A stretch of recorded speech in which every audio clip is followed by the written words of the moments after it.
It was just an average day at the pawn shop. I was sitting at my desk, just filing papers. Corey was in the back taking storage. The old man was sitting next to me, finding auctions to put some vintage cars in. And Chumley, well, he was just being Chumley, clueless and careless, and that's why I hired him. Just as I began to alphabetize the documents in my meaty hands, I heard the sound of a bell, indicating that a customer had come through the door.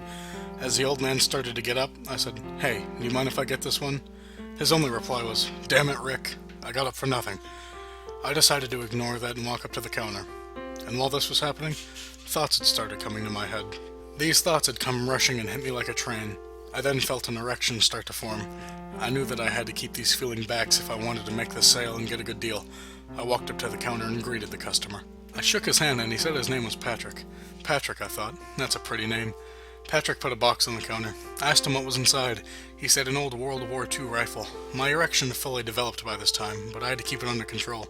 I pulled the box close to my torso, gripping it firmly. Without even looking in the box, I asked him if it was okay if I called in an expert. "He lives right down the road and he can tell me everything there is to know about this," I said. Patrick agreed without hesitation. I was slightly shivering now, and a cold chill had run down my back. My penis was pumped full of blood and throbbing. The sale, I said to myself. Focus on the sale. I realized that if I moved, my feelings would be revealed, and there was no chance of getting Patrick's item in my shop. I called for the old man.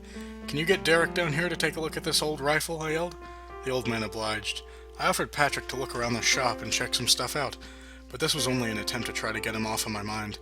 Luckily, he walked away and looked around the store at some items, but all I could do was stand there with the box and stare off into the depths of the store, wishing this wasn't happening. It wasn't long before Derek entered the store. Patrick had walked back up to the counter as well. I asked Derek what he could tell me about the rifle, and with a chuckle, Derek said, "Well, we'll have to see the thing first." He then reached down and opened the folds of the box, but what was in the box shocked everyone. My throbbing hard cock was visible inside the box. I didn't realize that my penis had ripped through both my pants and the box. I was utterly embarrassed and full of shame. Although I regretted this whole thing entirely, I still had to try and make the sale. I then said the only words that I could say.